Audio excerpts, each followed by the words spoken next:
Guys, here we are at the apple tree, and we're just going over it.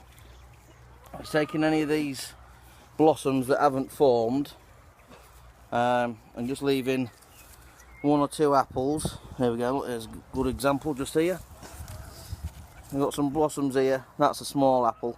So what I'm doing, I'm just snipping that off, taking out these blossoms that haven't formed, like those, take them out. Another couple there, some there, and then I'm just going to snip that apple there off. Now I've got 4 there. Now I'm going to choose 2 to take out. I'm going to take that one because it's the smallest one, and that one, and leave 2 good apples on there. Like I say, we've left 2 good apples here. There's one there, couple here, couple there. We've actually thinned out the tree now to at least 2 or 3 apples, good apples in each position. So we've got 3 on this one, just there. We've got 2 there, 1 in the top. We've got 2 there, 2 there, 2 there, 1 there, because that's all that had started there.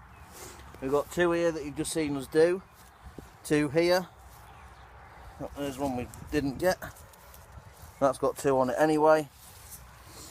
That one's got a couple on. There's 1, there's 1, and there's 1. So we thinned it out to about half of what was actually on the tree. So there was, if for argument's sake there was 20 apples set on this tree, we've thinned it down to about half. So that'd be about 10 apples that we've left on the tree. We haven't in fact left 10, we've left 2, 4, 6, 8, 10, 12, 14, 15, 16, 17, 18, 19, 20, about 21 apples, 22 apples on this tree. Now we've thinned that down. There was about 45 apples we counted roughly on this tree that had set to actual fruits. There was those that hadn't set, the little blooms that you've just seen was taking off. This mainly is just to create a good, healthy and strong tree for next year.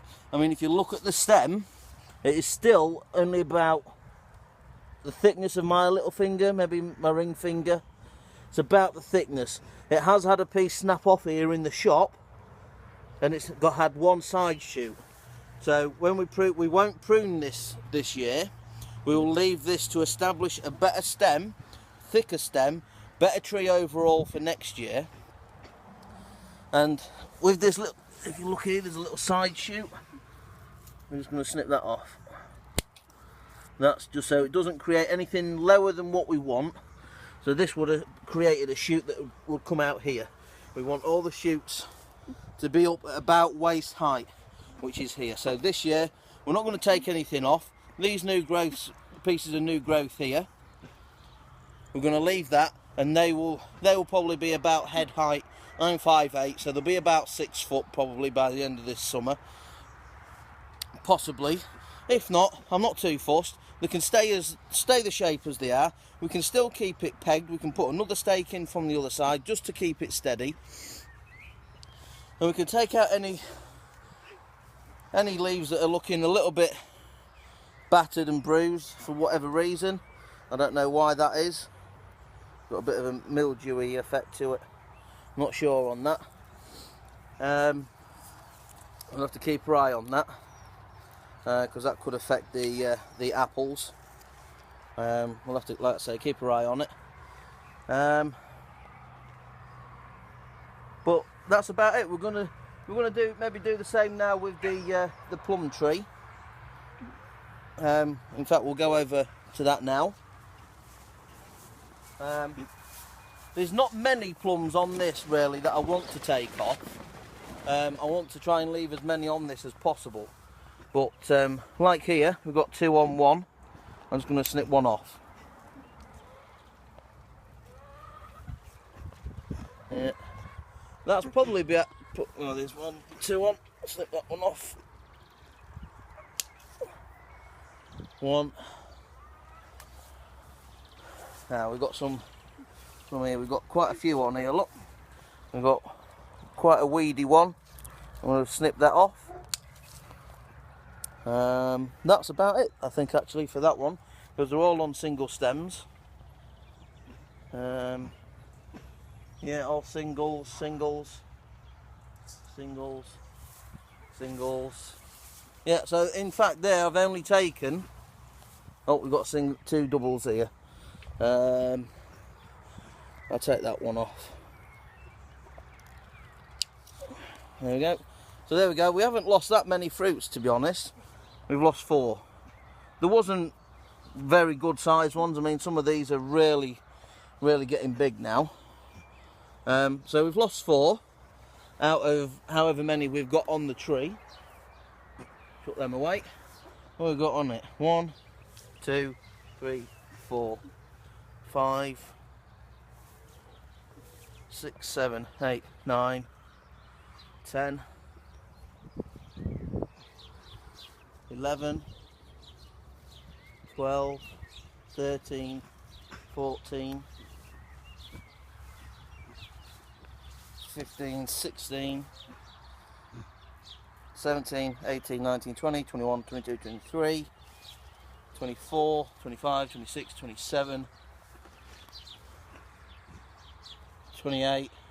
I've got a really weedy little one in here. I'm just going to pinch that out. So we've lost, what was that? How many did we have then? 5.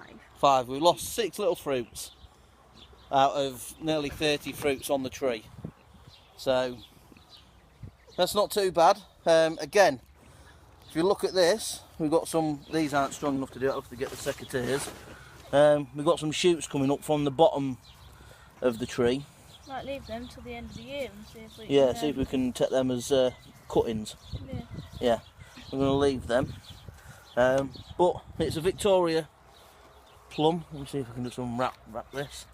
We actually bought this 2 years ago this year from a place here called Pound Stretchers for $5.99. That's about, I don't know what that is in dollars or whatever, $10 or something. It's a self-pollinating. Cropping is August, so another couple of months and we should be 3 months, because we get married in August as well, so that's quite easy to know when this should be cropping. So day of the wedding we should be able to come down and pick a Victoria plum and celebrate our wedding by eating one of our homegrown plums. So again, we're back again, guys. Phone we was doing the recording on. Shut up, dog. Phone was doing the recording on actually died, no battery life whatsoever. I will apologise for the dog barking, he's ready for his tea. What I was saying was about the fruits. We had about 30 to 32 fruits on here, around 30 anyway, and we've thinned them down. Now we've got about 22, 23 fruits left on the tree, so they're not doing too badly. Now next year we'll have fruit on these young stems here. Hopefully that should be where the blossom and the fruit come next year. So there we go, guys, we're done with the fruit trees, and we're going to go and show you now in the next part harvesting the first actual crop, proper crop from the plot. So we'll see you in a minute. There we are, guys. I've just pulled up this cabbage. Nice and firm, good size for spring cabbage. It's the cabbages that we overwintered, isn't it? Yep, just going to knock that bottom off and then cut across and take some of them bigger leaves off, like that. And there's one. Now, some of them aren't as big as what we'd have liked, but still not a bad size. Would have liked them to be a little bit bigger, but they're going to start getting attacked by cabbage white soon. So. And what we're going to do with these guys is I'm going to take them in and I'm going to let them dry off because they're quite damp because we've not long just had a shower of rain again. And then what we're going to do is rip all the leaves up, because with it being spring cabbage, you don't cut the leaves. You rip the leaves apart.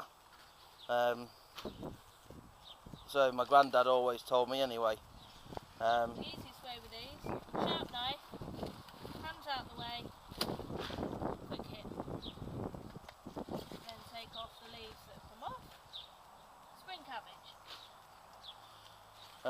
These are all going to be put into around about a pound in weight bags, maybe a little bit less, a little bit more maybe sometimes, and they're all going to go in the freezer because, like I said in previous videos, what we're trying to do this year is grow as much vegetables as possible that we can freeze down into the freezers.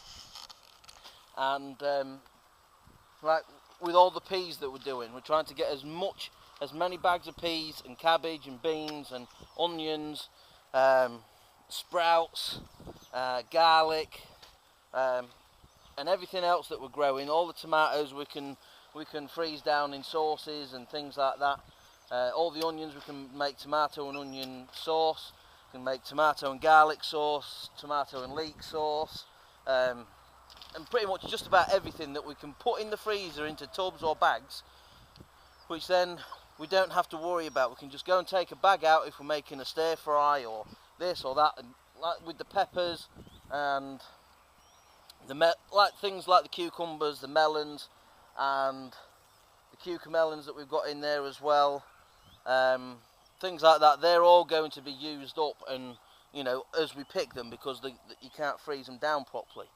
But things like the sweet corn, we're doing so much sweet corn, we can put a block of sweet corn in, we can do it off into the freezer, and then when we want some, we just go and take it out the freezer. Same with the courgettes and everything like that, we can freeze all that down.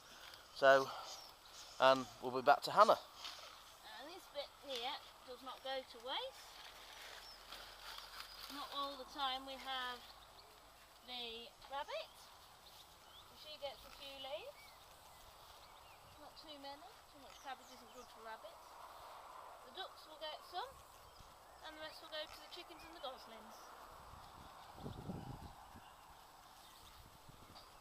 So like I say, guys, this is just basically, we want to get as much down, like I was saying, we want to get as much down into the freezers as possible, especially with the cabbages, the sprouts, cauliflower, the broad beans, the runner beans, the onions, carrots, and everything like that. Here's the dog. Like the broad beans, the onions, the cabbages, the collies, and everything like that, we can get all that frozen down in the freezers, and then we don't have to worry about going and buying a cabbage through the winter. We can just go into the freezer, get a bag of cabbage out, and away we go. So we've got some cabbages here coming good, really doing well now. Runner beans and everything like that. So thumbs up from me, and thumbs up from Hannah, and we're out.